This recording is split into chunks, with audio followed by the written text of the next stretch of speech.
할렐루야, 반갑습니다. 설교 외전 시작하도록 하겠습니다. 하나님 말씀 한두 구절 읽고 또 시작하도록 하겠습니다.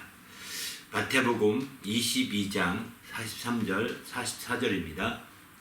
이르시되 그러면 다윗이 성령에 감동되어 어찌 그리스도를 주라 칭하여 말하되 주께서 내 주께 이르시되 내가 내 원수를 내 발 아래 줄 때까지 내 우편에 앉아 있으라 하셨도다 하였느냐.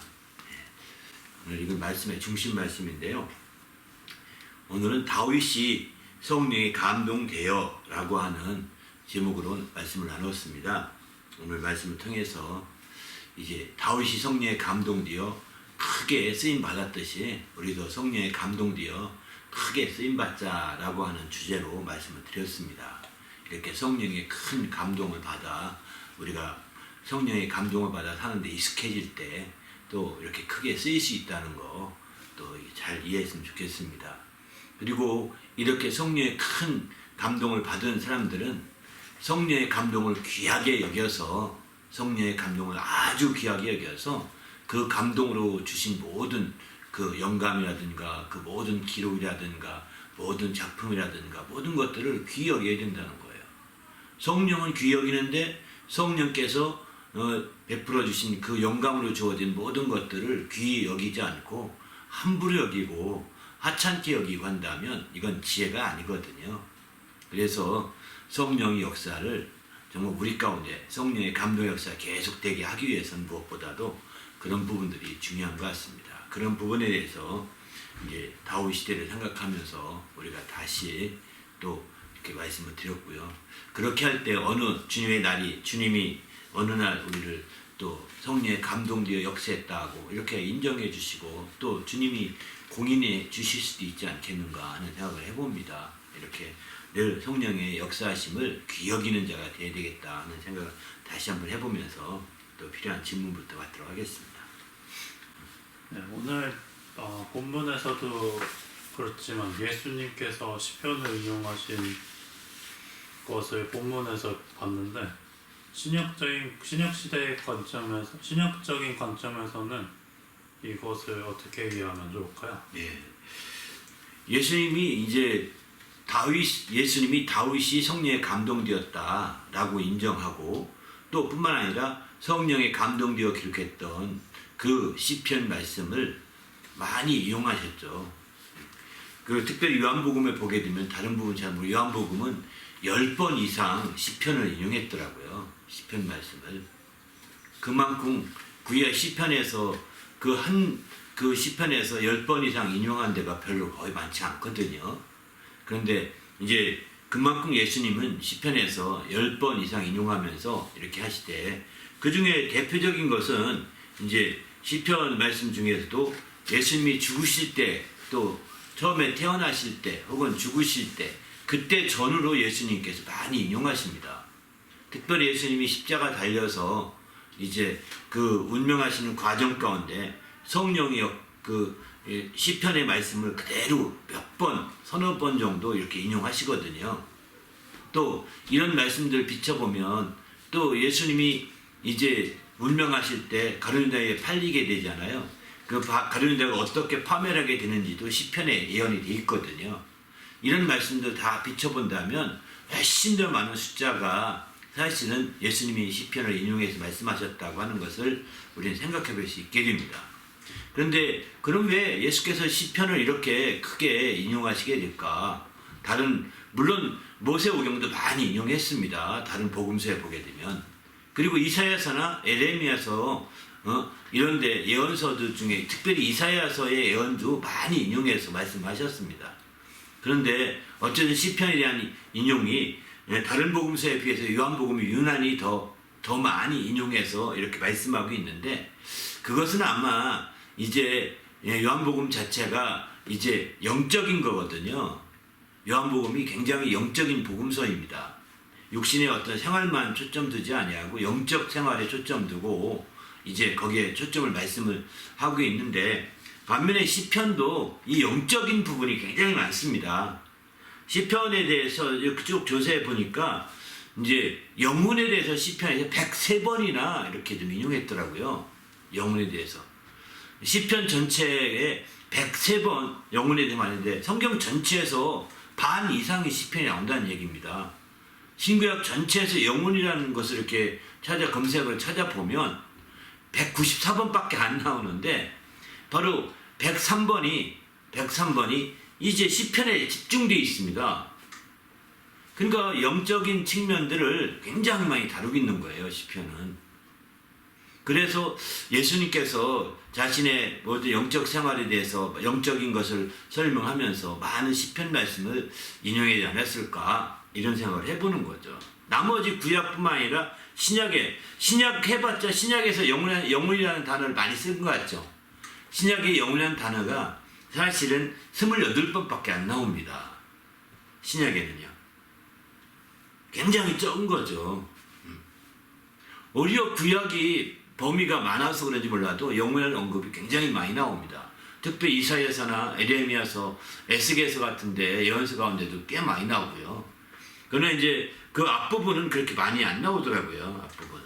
그러나 어쨌든 이렇게 영혼에 대한 부분, 특별히 시편 130편 5절에는 나 곧 내 영혼아 이렇게 표현하거든요. 내가 곧 영혼이라는 겁니다. 나라는 게 바로 나의 영혼이 나라는 겁니다. 이것을 강조하고 있거든요. 그런 차원에서 영적인 것들을 알 수 있기에 아주 좋은 그런 이제 그 성경이 바로 시편이라고 볼 수가 있는 거죠.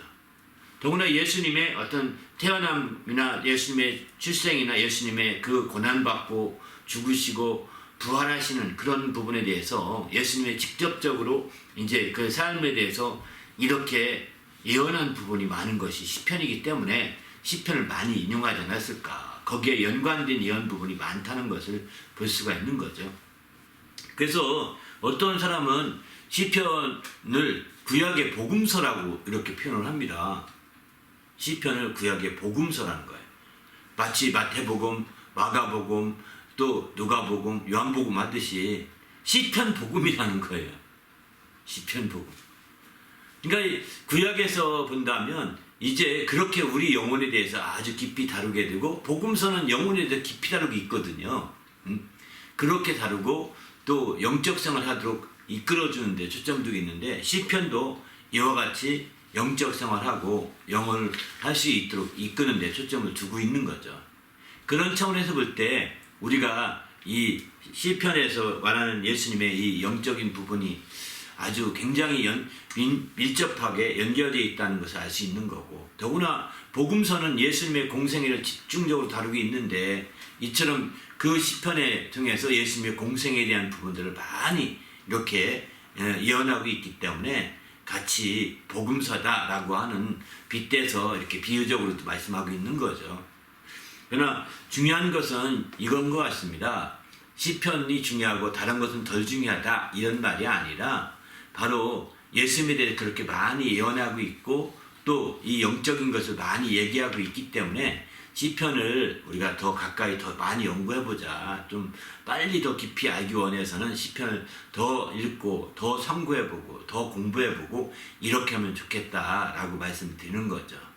왜냐하면 왜 제가 이 말씀을 굳이 이런 식으로 말씀드리냐면 시편이 많은 사람에겐, 너무나 많은 사람에겐 문학서로서 어떤 시, 좋아할 만한 시 정도로만 생각한다는 겁니다. 그런 정도가 아니라는 거예요. 최고의 시 중에 시가 시편이다 라고 이렇게 문학가들은 그렇게 표현도 합니다. 사람이 쓴 시 중에 최고의 시가 시편이다 이런 말도 합니다. 하지만 그거에 인간에게 인정받으려고 하는 이유가 하나도 없는 거죠. 우리가 시편을 공부할 이유는 최고의 시이기 때문에 시편을 공부하는 것이 아니라 시편에서 바로 예수님을 다루고 있고 시편에서 바로 영적 생활을 어떻게 할지 안내하고 있기 때문에 우리가 시편을 더 공부하자는 거지, 또 시편이 좋아서 시로서 아주 나무랄 데가 없고 너무너무 귀한 가치가 있는 부분이어서 하자는 것은 인간적인 의의에 불과한 거죠. 오직 복음적인 의의는 시편에서 예수님의 공생애를 집중적으로 얘기하고 있으며 또 뿐만 아니라 영적 생활을 더 잘할 수 있도록 시편에서 그 영혼에 대한 부분을 아주 날카롭게 또 깊이 있게 다루고 있다는 측면에서 우리가 시편을 공부하면 더욱더 좋겠다라고 생각이 든 겁니다. 더구나 다윗이 쓴 시인데 처음에 다윗이 이거 성령의 감동받아 쓴다 이런 생각도 안 했을 겁니다. 그냥 너무나 답답한 상황에서 어려운 상황에서 쫓기는 상황에서 그냥 썼던 시들이 무화제고 시편이 된 거잖아요. 그리고 그 시편에다가 다른 사람들의 시도 함께 포함되어 있습니다. 그렇게 물론 다윗의 시가 가장 많이 있겠죠. 모세의 시도 있습니다. 모세가 쓴 시도 시편에 포함되어 있습니다. 그런데 몇 편이 되지 않는 거죠. 그러나 이제 다윗의 시가 가장 많고 다른 사람들의 시도 함께 해서 시편을 구성됐는데 이런 시편 말씀이 아주 우리에게는 예수님을 알고 예수님이 그 예언했던 부분도 찾아보고 10번 이상 예수님께서 이렇게 시편을 인용했는데 요한복음에 보게 되면 그런 말씀들을 비춰볼 때 우리가 이제 시편을 말씀을 깊이 아는 것이 오늘 예수님을 또 깊이 알 수 있는 좋은 기회가 될 수 있어서 아마 그 공부를 해보자. 신학적인 면에서 그런 의의가 있지 않겠는가 이런 생각을 해봅니다. 우리도 신학적인 면에서 이제 그 정말 예수님에 대한 말씀을 아니까 거꾸로 시편을 집중적으로 공부해서 거기서 하나님의 놀라운 은혜를 누리는 좋은 시간이 됐으면 좋겠습니다. 예, 감사합니다.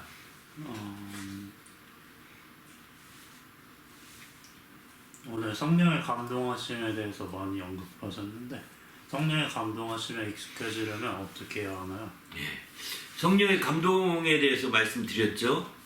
성령의 감동, 다윗이 성령에 감동되어 정말 귀하게 쓰이지 않았습니까?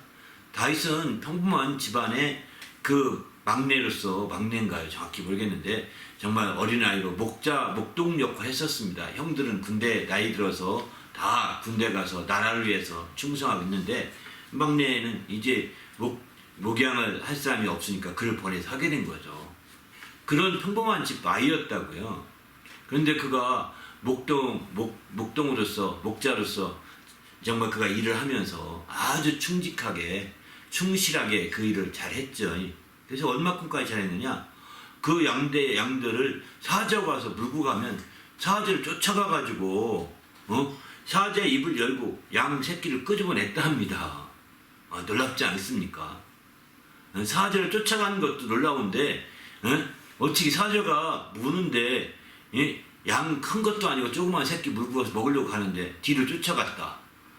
그거 대단한 거 용기 아닐까요?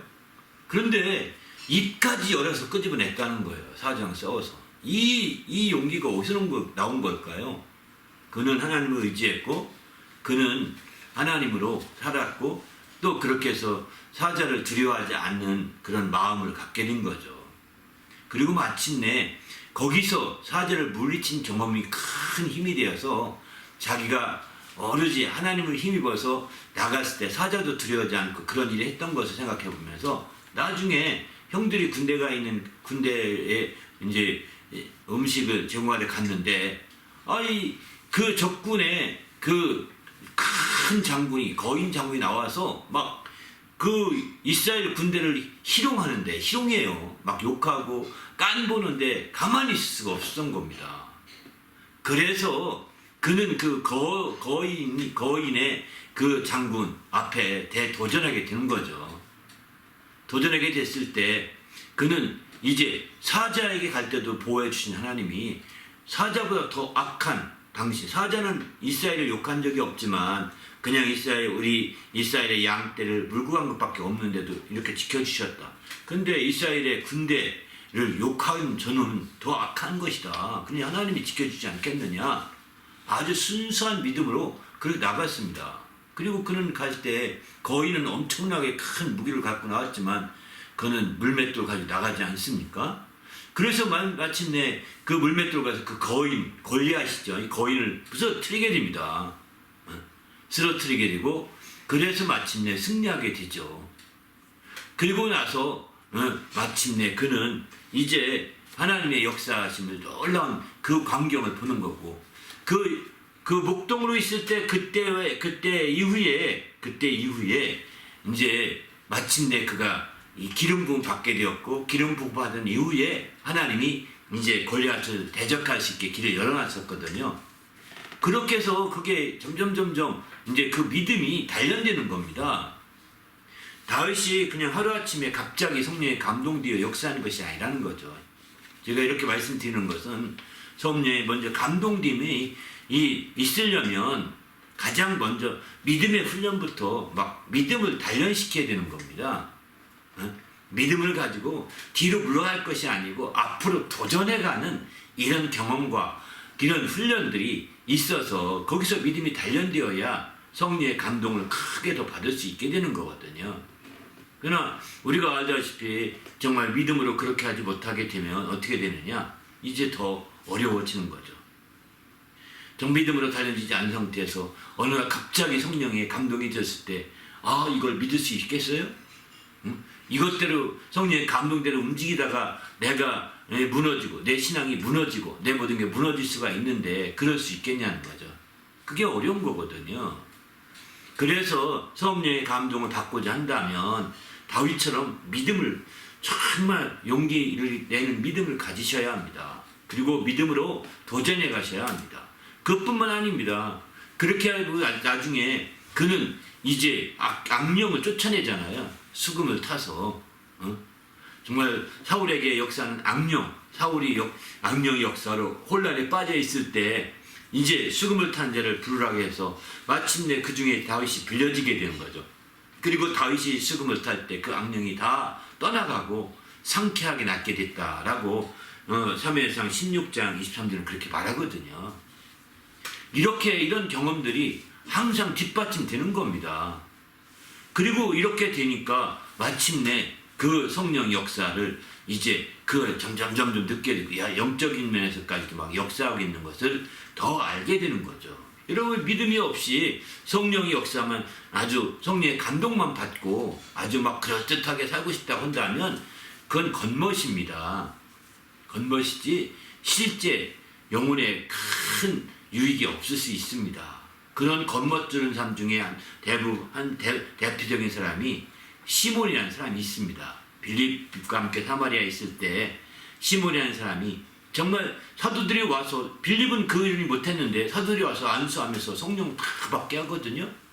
그거 보면서 빌립은 그렇게 안 했습니다. 성령을 받았음에도 불구하고 안 했는데 이제 베드로와 요한이 와가지고 막 그렇게 하고 하니까 그 돈이 있던 돈을 드리면서 이제 마침내 나에게도 이렇게 성령 받게 하는 그것을 잊게 달라 팍 청을 합니다.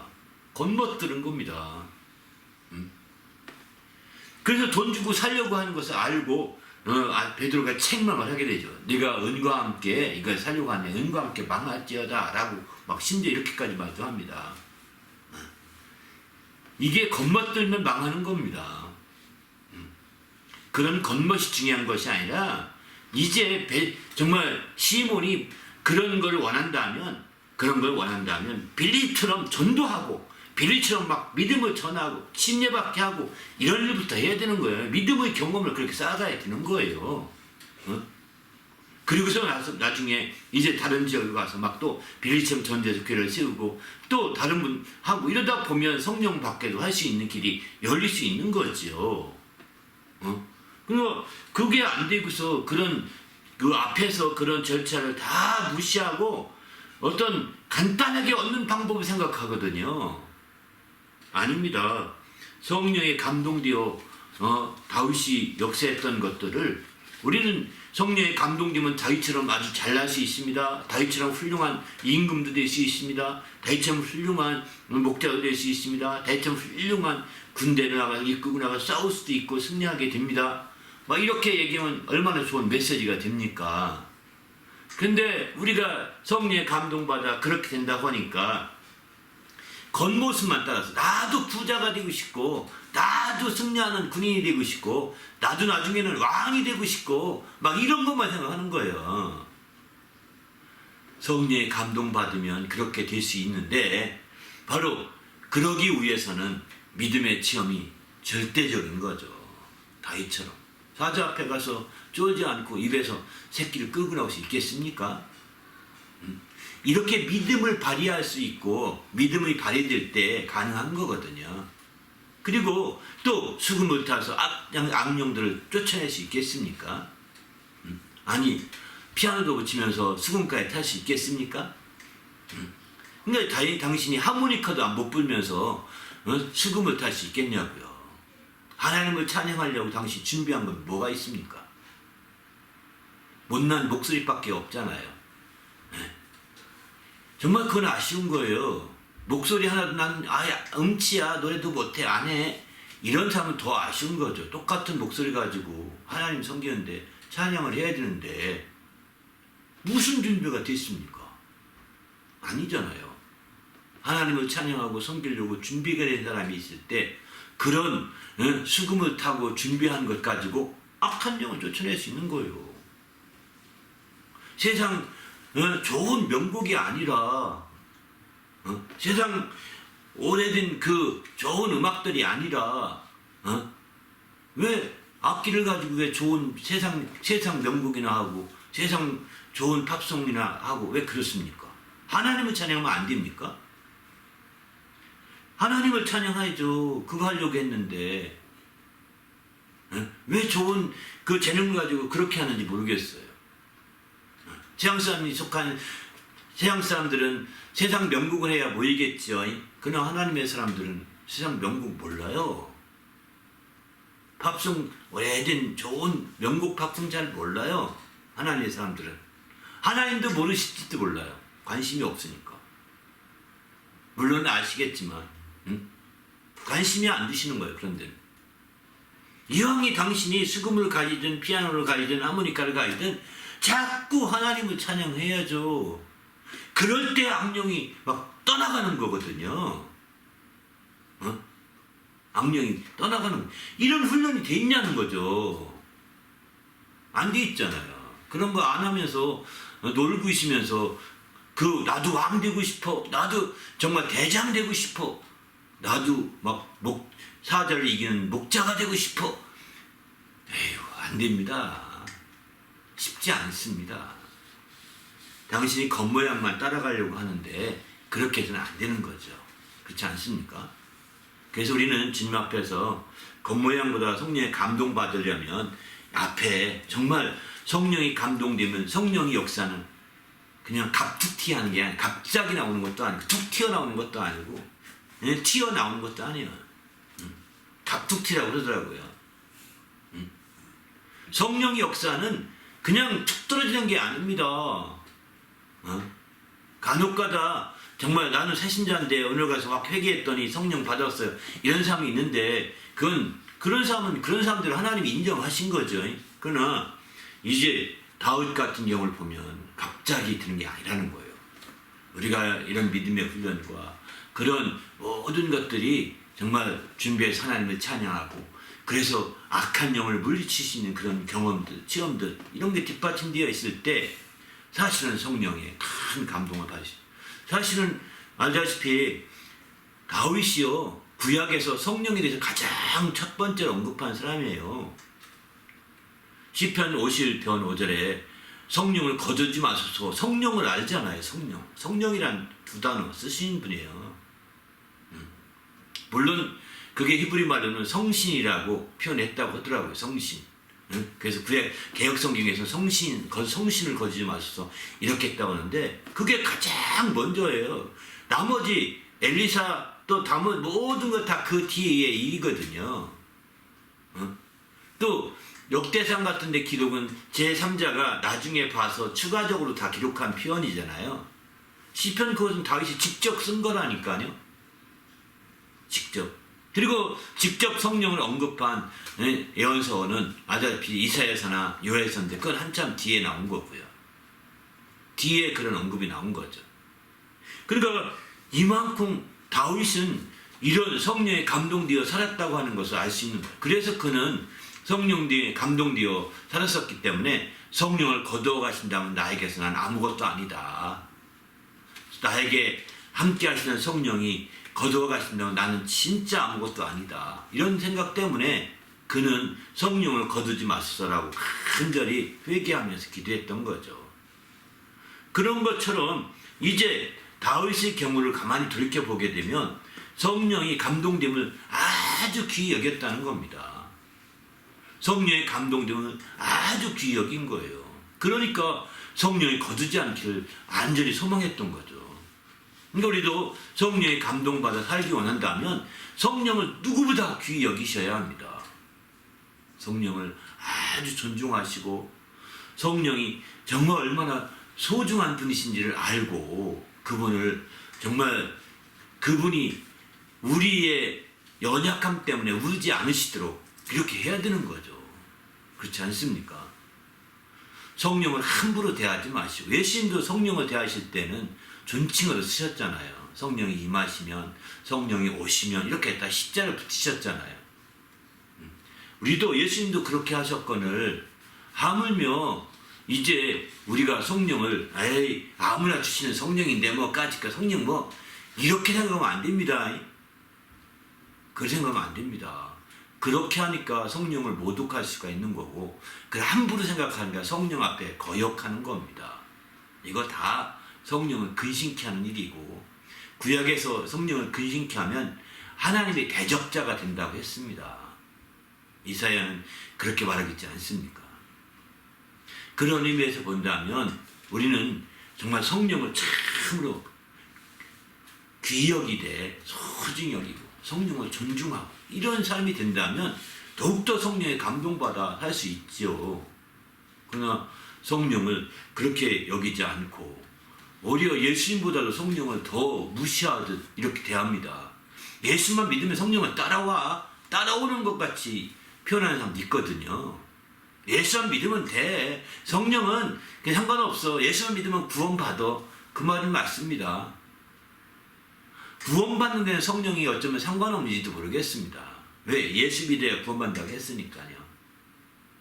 그러나 예수 믿어 구원받아 뭐 하실래요? 구원받아 뭐 하실 거냐고요. 구원만 받으면 끝나는 건가요? 내세에 어떻게 생활할 것인지 우리는 스케줄을 짜야 되잖아요. 우리는 내세를 위해서 준비를 해야 되지 않아요. 어떻게 성령의 인도를 받아 준비하는 겁니다. 우리가 복음 전하는 것도 그런 준비요, 봉사도 그런 준비요, 모든 게 다 그런 준비거든요. 구원 하나가 전부라면 그런 거 필요 없죠. 구원받아 즉시로 그냥 뿅 끌고 가시면 되지 않겠습니까? 하나님이 잘 아시는데 구원받은 즉시 구원이 전부라고 한다면 구원받은 즉시로 너 구원받았지 가자 쫑 이렇게 하늘로 샥 슈거시키면 되죠. 들어올리면. 근데 하나님은 구원받은 자들을 하늘로 들어올라가지 않습니다. 예수님도 직접 그의 제자들을 양육한 다음에 내가 기도하는 것은 이 사람을 데려가기 위함이 아닙니다. 하늘로 데려가기 위한 것이 아니에요. 이 사람을 세상에 남겨두려고 하는 거예요. 내가 하나님이 나를 보내신 것 같이 나도 이 사람들을 보내서 세상에서 주의 일을 하게 하려고 했던 거거든요. 구원받은 이후에 하는 일들입니다. 이게 다. 우리도 구원받아 뭐 할 겁니까? 성령은 구원받은 이후에 정말 이들을 대비시키는 거거든요. 그래서 우리를 더 성장하게 하고 우리가 더 이제 어린아이 같이 살지 아니고 장성한 자로 살 수 있도록 이렇게 더 그렇게 하는 거거든요. 그래서 제가 이번 설교에서는 이제 예수님은 섬기러 오셨고 또 대접하러 오셨지만 성령의 감동을 받고 성령은 섬기러 오신 분이 아니라 섬김 받으러 오신 분이다. 또 성령인 대접하러 오신 분이 아니라 대접받으러 오신 분이다. 이렇게 말씀드린 것도 그거예요. 예수님이 그를 존중 여기고 귀히 여기신 것을 너무 많이 보기 때문이죠. 그러니까 예수님이 그렇게 귀히 여기시면 우리도 그렇게 해야지. 그분마저 예수님이 우리를 위해서 죽으시고 또 헌신하시고 죽으시고 해서 우리의 속죄를 다 용서해 주셨건만 이제 그분에 대해서 똑같은 태도로 나간다면 안 되는 겁니다. 예수님이 직접 지난주에도 그런 말씀 드렸죠. 예수님이 직접 말씀하시기를 나는 모독해도 괜찮다. 근데 성령은 모독하지 말라. 나는 거역해도 괜찮다. 그러니까 성령은 거역하지 말라. 바로 성령을 거역하면 이 세상과 오는 세상에도 죄 사하지 못하리라. 이렇게 영원히 제사함 받지 못한다라고 이렇게 말씀하고 있잖아요. 성경은. 그 말씀만 봐도 성령은 존중해야 된다는 걸 알 수 있는 거죠. 섬겨야 되는 것을 말씀하고 있는 거죠. 더구나 성령을 섬겨야 될 가장 큰 이유 중에 하나가 있다면 성령은 지금도 아버지 안에 계신 분이시거든요. 아버지 안에 계셔요. 지금도. 그러나 그 성령이 아들을 통해 우리 안에도 계시잖아요. 성령이 임한 성도들 안에도 계시잖아요. 세상에 그런 게 어디 있냐 할지 모르지만 그런 게 있습니다. 성경은 그렇게 분명히 말씀하고 있거든요. 바로 성령이 아들처럼 아버지에서 완전히 떠나 와가지고 우리에게 오신 분이 아니십니다. 아버지 안에서 나오시는 성령이라고 현재 진행형으로 쓰고 있거든요. 그러면 아버지 안에 계신 성령을 우리가 알다시피 아버지 안에 계신 성령을 우리가 아버지를 섬기고 아버지는 대접하고 아버지는 공경하는데 그러면 그 안에 계신 성령은 안 공경하나요? 당연히 공경해야 되는 거죠. 직접 연결된 분이시니까요. 그러나 아들은 어떻게 있습니까? 아들이신 예수 그리스도는 이제 하나님 품속에서 떨어져 나오셨거든요. 아버지 안에 있으면서 성령같이 그렇게 사역하지 아니하시고 그 품에서 나오셔서 이 땅에 오셨던 분이시거든요. 그리고 마침내 승천하여서 우편에 계시죠. 지금은. 그러니까 아들은 떨어져 나오신 분이시기 때문에 아버지께서 안타까운 마음에서 아버지를 공경한 같이 아들을 공경하게 하려고 어떻게 했죠? 아들도 공경한 그 아들은 우리를 위해서 죽기까지 헌신하셨지만 그러나 아들은 섬기려 하셨지만 그렇게 해서 죽기까지 섬기려 하신 거죠. 우리를 구원하려고. 왜? 그게 그분의 사명으로 그분의 아버지의 뜻을 따라 그렇게 하셨지 않습니까? 그러나 아버지는 아들을 또한 공경하게 하려고 아버지를 공경한 같이 아들을 공경한 모든 백성들을 공경하게 하려고 아들은 그 섬기러 오신 분이니까 아들은 박박 지게 차고 발로 툭툭 치고 이렇게 해도 되는 것이 아닙니다. 그분이 섬김으로 우리가 구원받은 걸 아는 사람은 또 그를 섬기는 자가 되는 거죠. 그가 우리를 구원하신 것을 알면서도 우리가 그를 박박 발로 차고 이렇게 한다면 이것은 성령 받은 사람의 태도가 아니고 진정한 크리스찬의 모습이 아니죠. 어린애만이 그러는 거지. 그런데 그 아들이 이 땅에 오셨을 때 하나님은 아버지를 공경하지 아들을 공경하고 섬기게 하려고 아들에게 심판의 권세를 주시고 모든 걸 다 맡기셨어요. 위임해 주셨어요. 하늘과 땅의 권세를 다 내게 주셨다. 마태복음 28장은 그렇게 말하잖아요. 이렇게 권세를 다 주셨어요. 그래서 아들을 공경하게 하신 거죠. 그러나 성령은 그렇게 하지 않으셨어요. 성령에게 뭘 위임했다. 성령에게 뭘 다 주셨다. 이런 표현은 하나도 안 나옵니다. 성경 어디도 그런 표현을 찾기가 쉽지 않습니다. 오직 아버지 안에 계시기 때문에 함께 아버지와 함께 공경을 받고 섬기고 대접받고 이렇게 되는 것이죠. 이렇게 성령을 귀히 여기셔야 된다는 거예요. 그러니까 아들로 우물우물하면서 아들로 한 묶음 도매급이 되어서 묶음으로 그냥 쓱 넘어가려면 안 됩니다. 그러면 성령이 섬김받기 어렵습니다. 대접받기 어렵습니다. 아들이 워낙 우리를 섬겼고 마치 우리를 위해서 희생했다고 말을 하니까요. 맞죠? 틀린 말은 아니지만 그게 전부가 아니잖아요. 그래서 우리는 아들과 함께 성령을 패키지로 묶지 말고 따로따로 이해하셔야 합니다. 그렇게 이해 안 하시면 성령에 대한 존중감, 성령에 대한 아주 소중히 여기는 마음 이런 게 부족하다고요. 성령을 소중히 여기고 성령을 귀히 여긴다면 성령이 역사하지 않는 것이 얼마나 정말 우리에게 큰 경고인지를 알잖아요. 그렇게 성령을 알게 될 때 그걸 경고로 받을 수 있고 그러면 더 회개하게 되는 거죠. 내가 성령을 진정으로 섬기지 못하고 또 소중히 여기고 귀히 여기지 못했던 걸 회개하는 거예요. 물론 그것을 위해서 우리가 짓게 된 죄가 있다면 또 그 문제에 대해서는 주님이 끝까지 주님이 책임지고 또 말씀하신다고 이렇게 말씀하시죠. 사함이 없다고 했습니까? 그러나 그 부분은 그렇지라도 이제부터라도 성령의 감동받아 살아야 되는 거죠. 이제부터라도 성령의 이끌림 받아 살아야 되는 거죠. 이렇게 성령의 감동되어 정말 성령의 감동받아 사는 성도가 되시길 바랍니다. 할렐루야. 그게 저는 굉장히 강조하고 싶고 올 한 해 내내 성령에 대해서 계속해서 설교하는 이유도 여기에 있는 겁니다.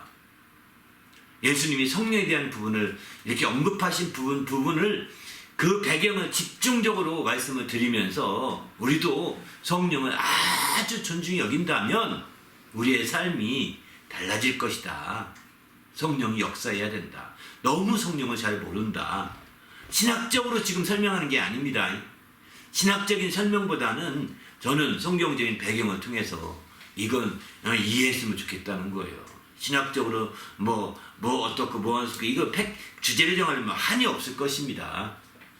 그런 것이 아니고 이제 성경을 통해서 이렇게 하고 있는 것을 우리가 알 수 있는 거죠. 할렐루야. 그런 점은 우리가 염두에 두십시다. 성령이 감동받아 하는 게 얼마나 큰 축복인지를 아는 성도가 되시길 바랍니다. 네. 또 예수를 시인하는 것이 성령이 역사하셔서 된 거라 하신 것 같은데 우리가 처음 시인할 때 스스로 한 것이 아닌가요? 그렇죠. 물론 처음에 시인할 때 대부분이 다 스스로 시인했을 거예요. 또 누가 시인합시다 영접하자고 해서 저 따라 기도하세요 이렇게 해서 시인하게 되는 경우도 있고요. 또 대부분이 영접할 때 따라서 기도하면서 왜 기도를 한 번도 안 해본 사람들이기 때문에 어떻게 기도할지를 모르니까 따라서 기도해서 이제 자연스럽게 시인되게 만드는 거잖아요. 그래서 따라서 기도하라고 대개 그렇게 해서 처음에 영접할 때도 그렇게 하죠. 영접 기도를 하게 됩니다. 그러니까 사람이 시인하는 거죠. 사람의 의지를 가지고서 시인하는 거기도 하죠. 물론 그렇게 될 때에 의지로 시인하지만 그 사람이 따라하라고 하는데 안 따라하면 굉장히 머쓱하지 않습니까? 그런 인간적인 체면 때문에 하는 것도 있습니다. 인간적인 체면 때문에 자기 얼굴 때문에 하는 것도 있는 거죠. 자기가 하기 싫은데 억지로 하는데 안 하면 내가 왜 이렇게 고집비린가 고집센 사람처럼 보이는 게 싫어가지고 하는 사람도 있어요. 실제는 그런 사람들은 이제 교회 잘 안 나 영접해도 신앙생활 잘 안 하죠. 그러나 진정으로 정말 순종하는 마음으로 하는 사람들은 그렇게 안 하죠. 오히려 영접한 후에 더 열심히 하겠죠. 그런데 우리가 알다시피 이제 성령으로 하지 않고선 예수를 주라 할 수 없다고 하는 이 고린도서 12장 3절 말씀 비춰본다면 이 말씀을 인정하셔야 됩니다. 성령으로 하지 않고는 예수를 주라 시인할 수 없다는 이 말씀 때문에 제가 그렇게 강하게 말씀드린 거죠. 그러니까 우리가 성령으로 말미암아 이렇게 예수를 주라고 시인한 사람들은 이제 정말 성령의 영향을 나타낸다는 거예요. 근데 여기서 생각할 것은 그 말씀을 잘 설명하기 전에 예수를 주님이라고 시인하는 것이 딱 한 번만 하느냐 이건 아니잖아요. 두 번만 하느냐 그것도 아니잖아요. 세 번 하느냐 이것도 아닙니다.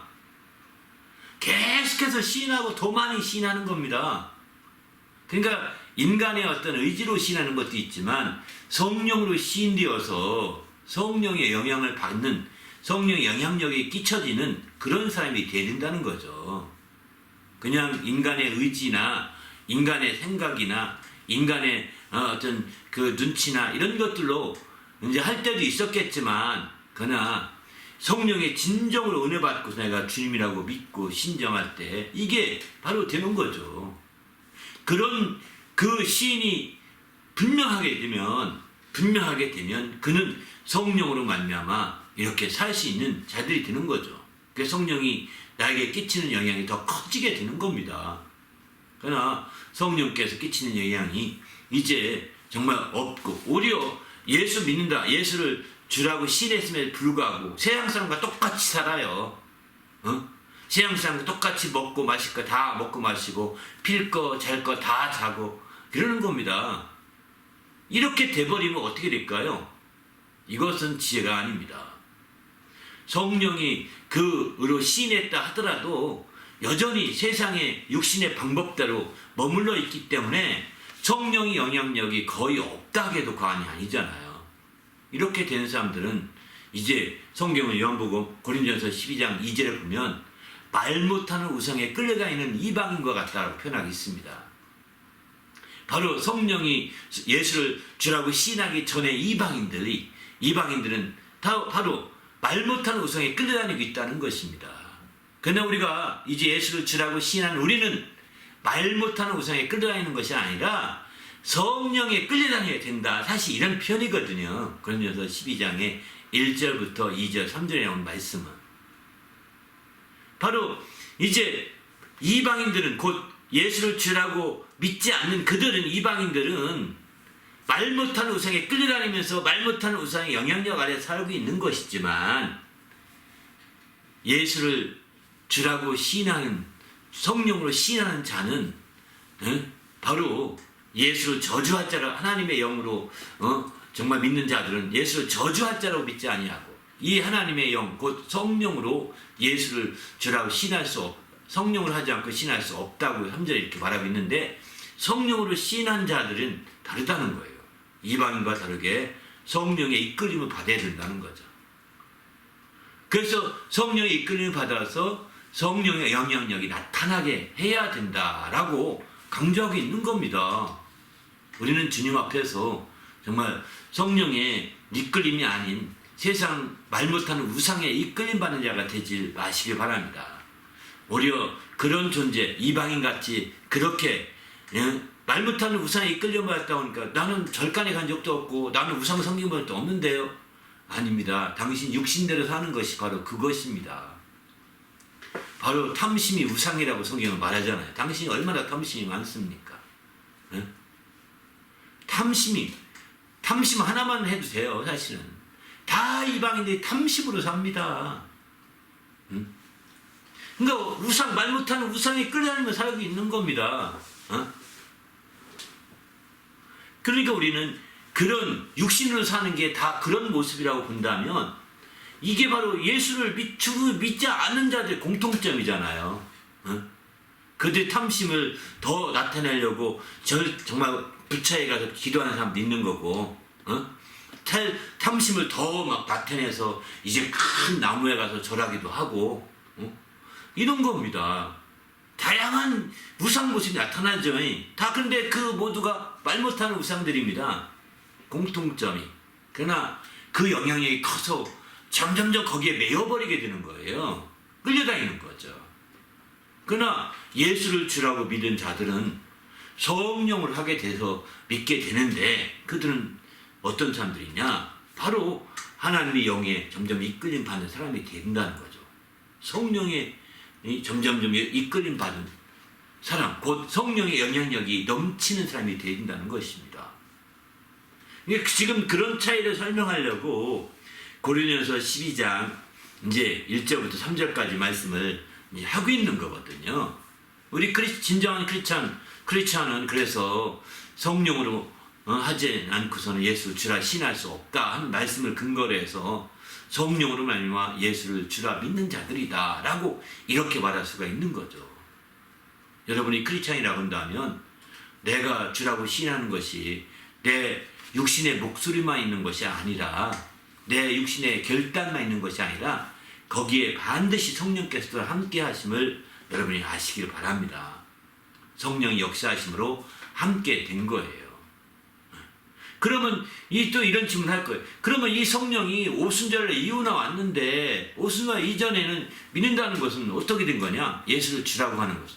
그때도 성령의 감동이 있었습니다. 성령의 인도가 있었다고요. 그때도. 예수님이 성령이 임하신 이유이기 때문이죠. 그때뿐만 아니라 심지어는 이제 오늘 말씀 그 마태복음 22장 43절에 보면은 다윗도 성령에 감동되어서 그리스도를 자기 주라고 시인했다는 겁니다. 이거 예수님이 얘기하신 공인해 주신 말씀이잖아요. 다윗이 그때 그 장차 오실 메시아를 주라고 했는데 그게 성령에 감동되어 했는지 안 했는지 우린 잘 모릅니다. 그 시편을 쓴 건 사실이니까 장차 올 메시아를 가리켜서 내 주라고 표현했거든요. 그런데 그분이 감동되어 한 건지 그냥 시편을 쓰다 한 건지 멋있게 쓰려고 그렇게 했는지 우린 잘 모르잖아요. 그 예수님을 그 시편을 보면서 아니다. 다윗이 성령에 감동되어 그렇게 한 거다라고 이렇게 해석해 줬다고 할까요? 예수님이 공식적으로 인정해 주시니까 아니 다윗도 예수님 오시기 전에 1400년 전에 다윗도 이렇게 된 거예요. 예수님이 오시기 1400년 전에 다윗도 이제 성령의 감동으로 바로 예수를 주라 신한 거죠. 장차 오실 메시아를 주라고 하신 거죠. 그러면 그때부터냐 성령을 다윗이 처음 언급했다가 앞서서 말씀드렸지만 사실 그 성령의 역사는 그 이전부터 태초부터 성령에서 있던 거죠. 그러니까 우리는 정말 성령의 역사로 말미암아 모든 일들이 진행됐으면 우리는 잊지 말아야 되는 겁니다. 더 나가서 이 다윗 때는 말할 것도 없고 이제 그 뒤에 공생애 때 예수 주라고 신한 저 말할 것도 없고 이제 성령이 오신 이후에 오순절날 이후에 지금 오늘날까지는 더 말할 것도 없는 거죠. 우리가 왜 예수 믿은 지 수십 년 된 사람들이 왜 이방인처럼 삽니까? 예수 믿어서 집사가 되고 장로가 된 사람들이 왜 이방인과 똑같이 정욕대로 삽니까? 육신의 정욕대로. 그렇게 사는 이유가 뭘까요? 그들은 성령에 이끌려 살지 않기 때문인 거죠. 그만큼 성령의 영향력이 그들에게 없다는 뜻입니다. 성령이 무능해서 영향력이 없을까요? 그들이 성령의 역사를 거부한 겁니다.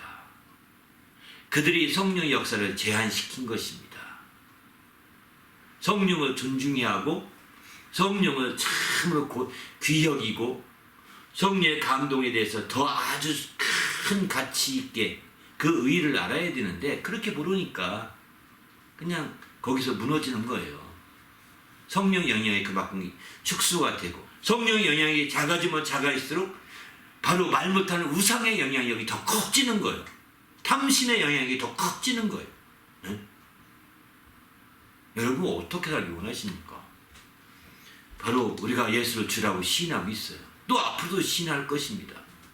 이제 성령의 영향력 아래서 시인할 것인지 아니면 말로 마지못해서 시인하는 걸로 끝날는지 여러분이 결정하시고 결단하셔야 합니다.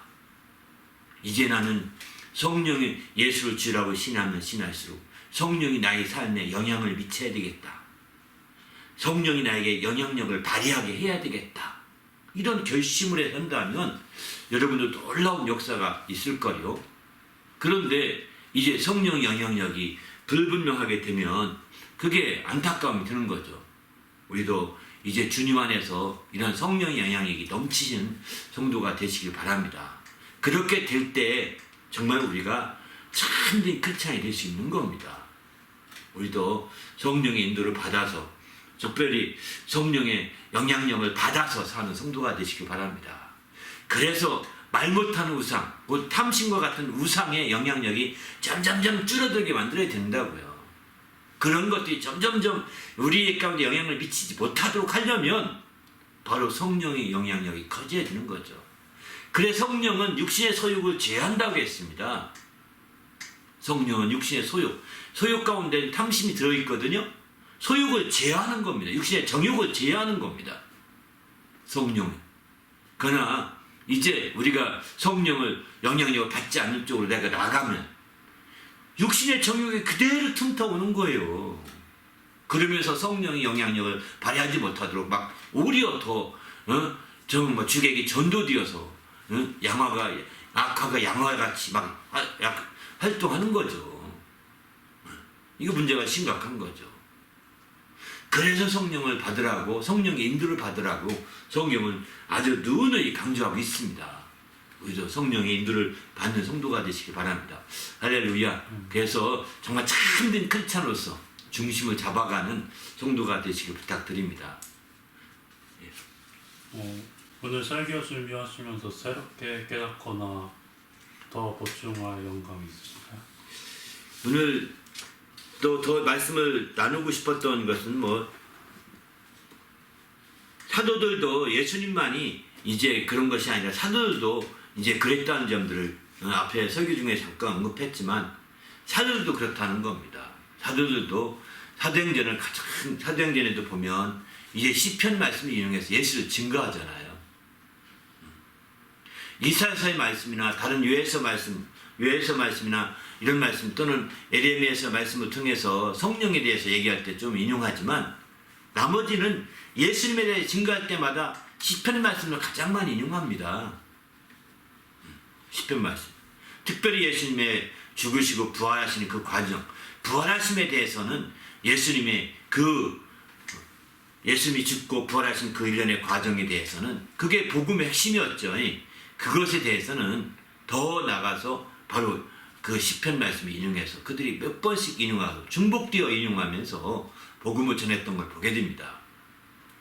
이처럼 예수님만이 그렇게 한 것이 아니라는 거예요. 예수를 믿고 그의 제자가 된 자들이 그렇게 했다는 것을 본다면 우리도 또한 그렇게 해야 된다는 것을 나타내는 것이 아닐까 그런 생각이 드는 거예요. 앞서서 말씀드린 것처럼 우리가 정말 시편을 신약적인 면에서 어떤 의미가 있느냐 앞에서 말씀드렸지만 정말 이렇기 때문에 시편 말씀을 우리가 더 귀히 여기면서 더 많이 인용하면서 또 오늘날 와서 복음을 증거하고 전하는데 아주 귀중하다는 점을 사도를 통해서도 밝히 증거들이 있는 거죠. 그런 점에서 우리 사도행전에서도 정말 그런 부분들을 많다는 거, 특별히 사도행전에서 보면 1장 16절 보면 형제 베드로가 앞장서 설교하죠. 시편에 성령으로 다윗이 입을 통하여 말한 것인데 하면서 갈무다가 이제 죽었으니까 갈무다 대신에 한 명을 다시 뽑자. 이게 다윗이 입에서 말한 거라고 얘기하잖아요. 시편을 인용해서 이렇게 말하고 있는 거거든요. 이게 어느 데서 인용했는지 정확히는 찾기가 쉽지 않더라고요. 찾아봤는데도.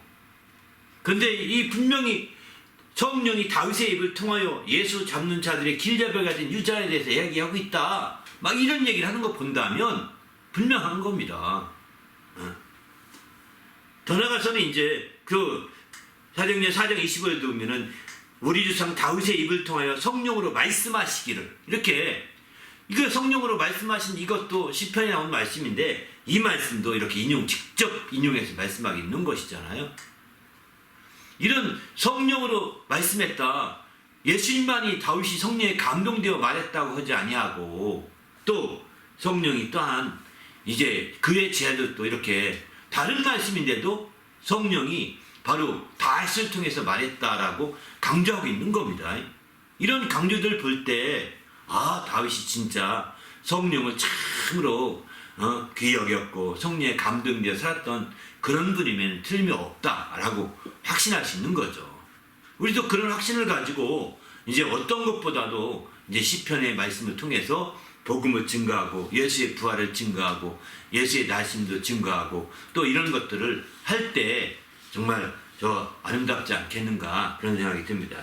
일일이 다 사도행전을 통해서 이렇게 말씀하기는 말씀들이 시편에 대해서 다윗이 말하는 말씀들을 많이 언급한 말씀들이 이제 한 8번 정도나 됩니다. 사도행전에. 그러니 이게 적은 숫자가 아니거든요. 적은 숫자가 아닙니다. 그만큼 사도행전에서도 다윗을 통해서 그 모든 것들이 함께 이루어지고 있는 것을 여기서는 우리가 눈여겨봐야 되는 것이고 이렇게 되었다는 것은 무엇을 의미하느냐? 바로 오늘날 신약시대에 와서 우리가 예수님을 증거할 때도 시편 말씀을 잘 알아서 증거하면 좋겠구나 라고 하는 것을 또 우리도 배울 수가 있는 거죠. 그냥 자기 생각으로만 할 것이 아니고 우리도 여기서 그걸 꼭 배워야 되는 겁니다. 그렇게 배울 때 마침내 하나님의 큰 영광을 드러낼 수 있는 거죠. 우리도 주님 안에서 이렇게 배워서 하나님의 영광을 드러내는 그런 성도가 되시길 부탁드립니다. 할렐루야. 그래서 성령 정말 사도들이 했던 것처럼 계속해서 시편 말씀이 이제 찬양이 되고 시편 말씀이 복음 전개의 자료가 되고 막 이렇게 돼야 됩니다. 그게 아주 중요하다는 거예요. 그런데 여기서 한 가지 우리가 다시 꼭 한번 짚고 넘어야 할 것은 그런데 여기 짚을 것은 뭐냐면 다윗이 시편을 쓰면서 그 시편 이렇게 예수님이 공인해주고 사도들이 공인해주고 인용하면서 막 역사하실 걸 알았을까요? 몰랐을까요? 다윗은 몰랐을 것입니다. 다윗이 예수님 메시아가 오실 때 이 시편이 그때까지 남아있을지도 몰랐을 것입니다. 그때까지 있을까? 그걸 계산하고 그는 시편을 금박으로 박아가지고 막 여러 곳에 막 진열해 놨을까요? 아닙니다. 어떤 사람은 자기 책이 막 천년 만년 이어지게 하려고 다양한 도서관에 막 기부하고 막 한다고 하더라고요. 전 세계 도서관에 돈 있는 사람들은 그 기부한대요, 책을. 왜? 한국에서 다 도서관이 다 무너져서 한국 문서가 없더라도 다른 나라에 있으니까 나중에 또 살아날 수 있잖아요. 인간적인 꾀지요. 그러나 전지가 다 없어지면 어찌 되겠습니까? 그 어리석다고 생각합니다. 다윗 시대는 그런 생각까지는 하지 않았던 것 같습니다. 다윗은 자기 시편이 아마 1400년 뒤에 메시아가 오실 텐데 그때 예수님이 인용하도록 내가 잘 보관해야지.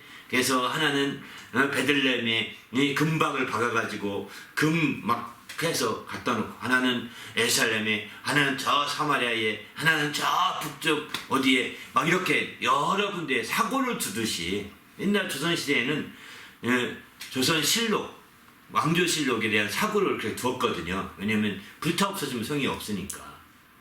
그래서 그것을 다시 세부 내부 이렇게 만들어 가지고 사고를 만들어 두었습니다. 그래서 책을 만들어 가지고. 그래서 그 4대 사고라는 말을 하죠. 그렇게 하듯이 안 했어요. 조선시대만 해도 지금부터 한 400~500년 전밖에, 500년 전밖에 안 되니까 굉장히 발달된 생각을 한 거죠. 그런데 알다시피 다윗 시대는 그런 생각을 못 하죠. 그때는 종이도 없어서 이렇게 쓰기도 어렵고, 금에다 하려면 금이 그만큼 필요한데, 다윗은 금이 많아서 전쟁에서 많은 전리품을 얻었기 때문에 할 수도 있었을 거예요. 하려고 한다면. 근데 그렇게 하지 않았습니다. 그렇게 했다는 얘기도 없습니다. 그런데 어떻게 남아서 예수님이 정말 인용하시고, 또 그의 제자들이 인용하시고, 또 더 나가서 오늘날 성도들까지 인용하는 그런 시편이 되었냐는 거예요. 이거는요, 내가 하고 싶어서 되는 게 아니라 성령이 감동된 것은 성령이 보호하시는 겁니다. 성령이 감동된 글들은요, 성령께서 보호하게 하시는 겁니다. 우리가 돈을 들여서 굳이 할 필요 없습니다. 내 이름 날리려고 책을 더 많이 팔아서 그 인세 얻으려고 욕심 부리지 않는 이상 그럴 필요가 없는 거예요.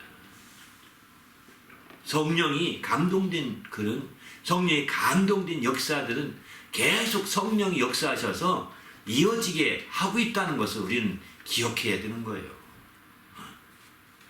기억해야 되는 거예요. 저도 그래서 이런 말씀 생각 때문에 정말 저도 책을 많이 쓰고 싶었거든요. 책을 쓰려고 막 제목도 막 잡아놓고, 지금도 여러 권 책을 써놓고 했는데 제가 출판을 안 하는 이유가 거기 있습니다. 성령이 감동된 거면 당신이 하실 것이다. 뭐 내가 돈도 없는데 돈을 들여 출판까지 하고 돈을 들여서 할 이유가 나는 없다. 나는 그저 성령의 감동된 말을 무수히 쏟아내야 된다.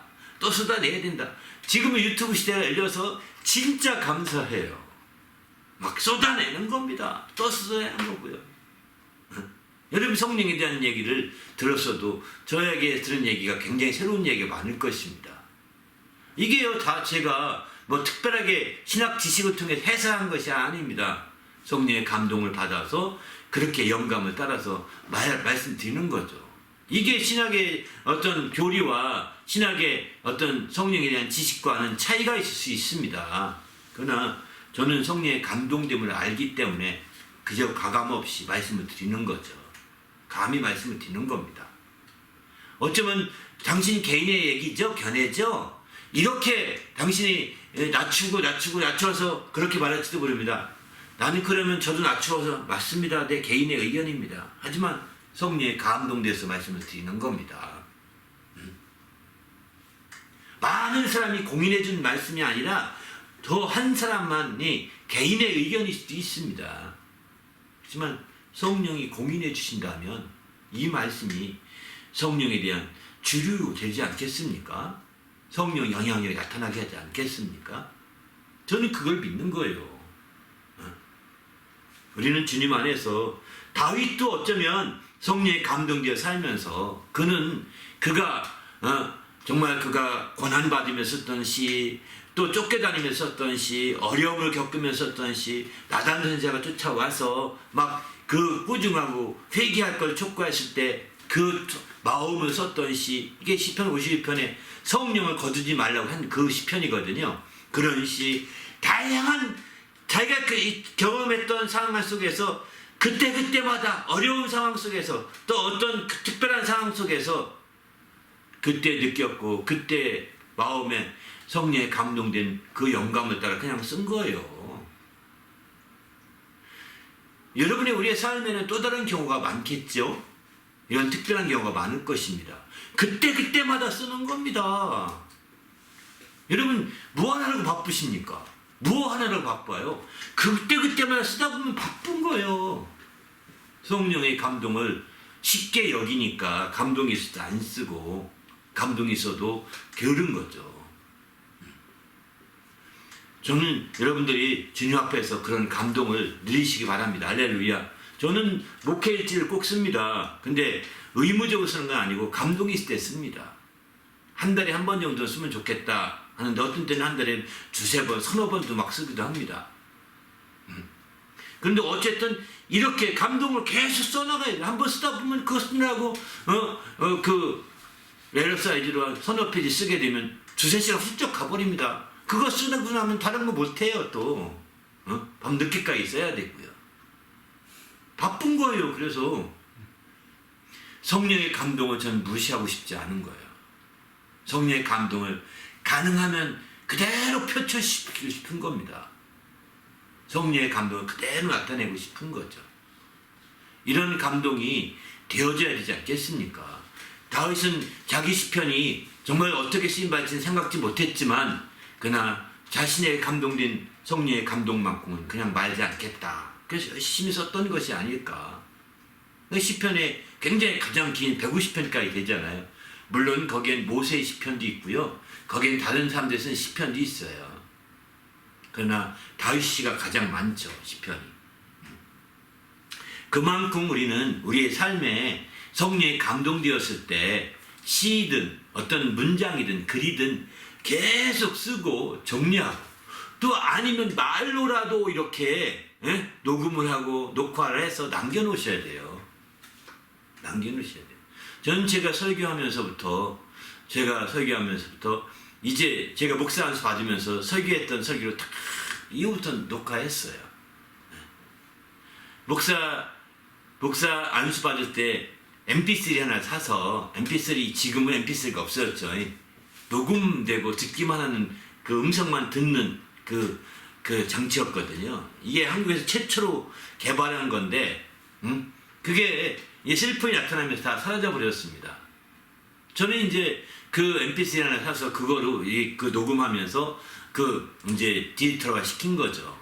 그 전에는 워크맨 사서 계속해서 썼고요.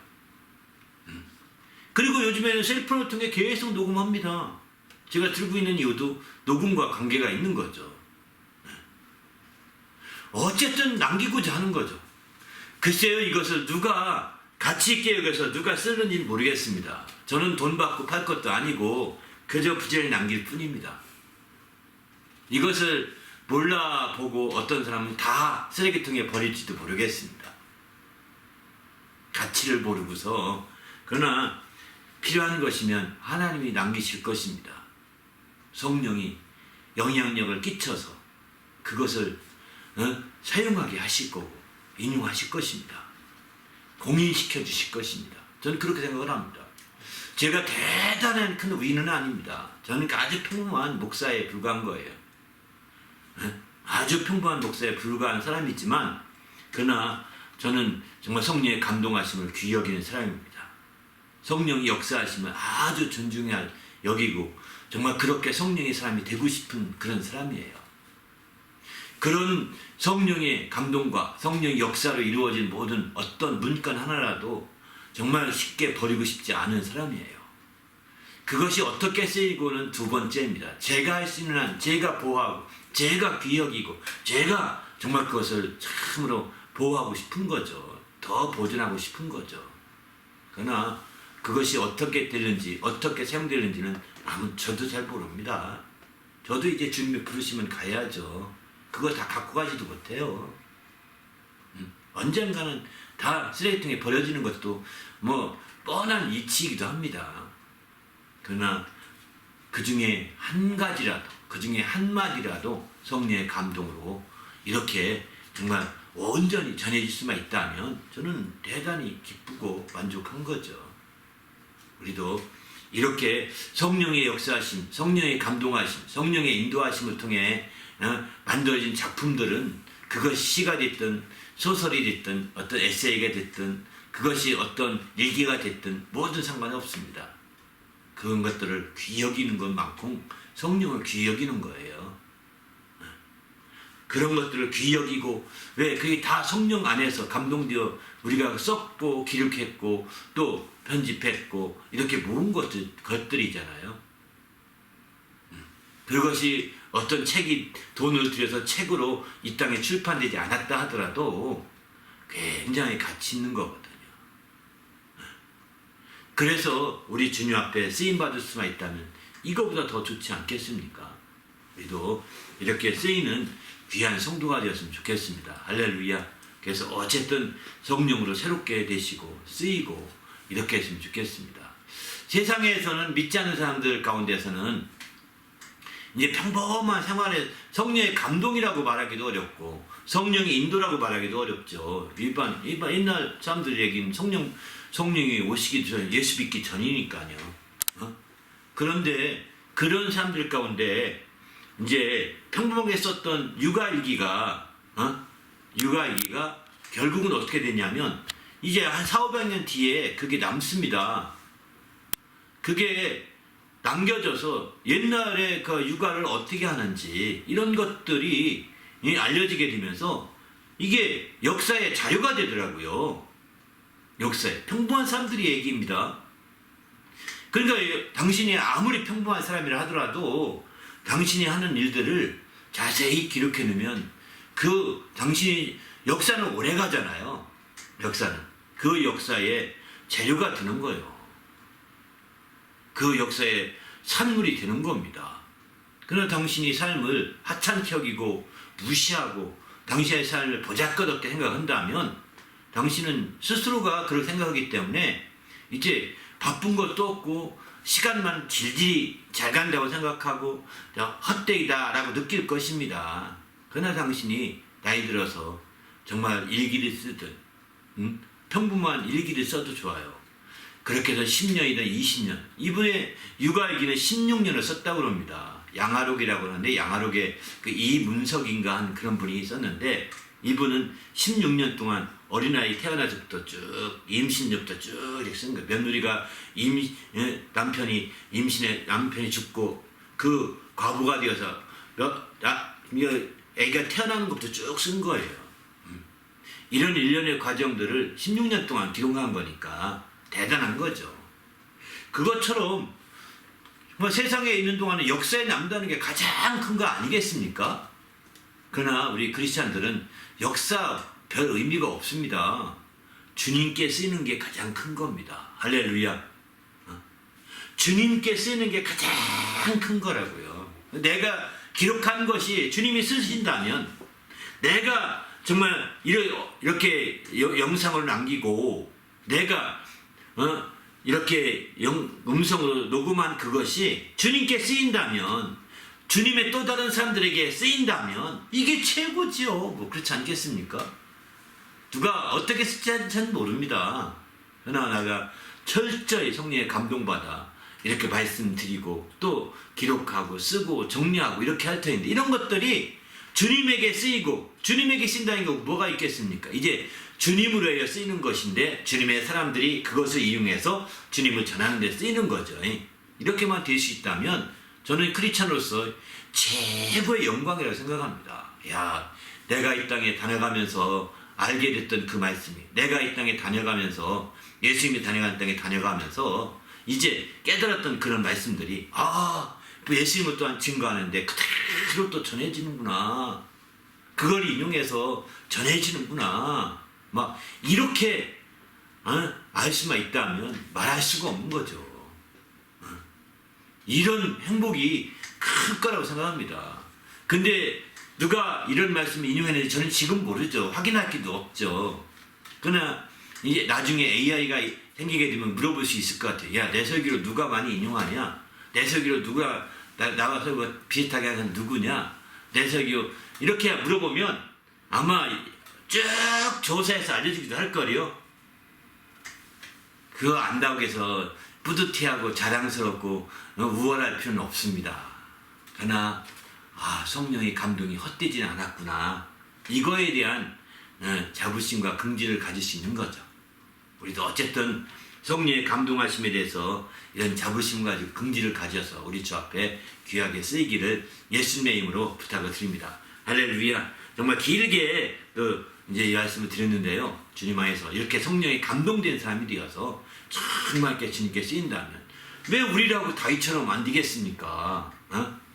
큰 다윗처럼 정말 크게 쓰임받지 않을까. 다윗은 그래서 예수님을 말할 때 아브람과 다윗의 세계라고 표현하잖아요. 다윗은 그 예수님을 말할 때마다 빼놓을 수 없는 분이 된 거거든요. 우리도 이처럼 우리가 복음을 증거할 때 빼놓을 수 없는 사람이 될 수 있도록 성령에 철저히 감동되어 사는 자가 되게 해달라고 간절히 합심해서 기도하고 마칩시다.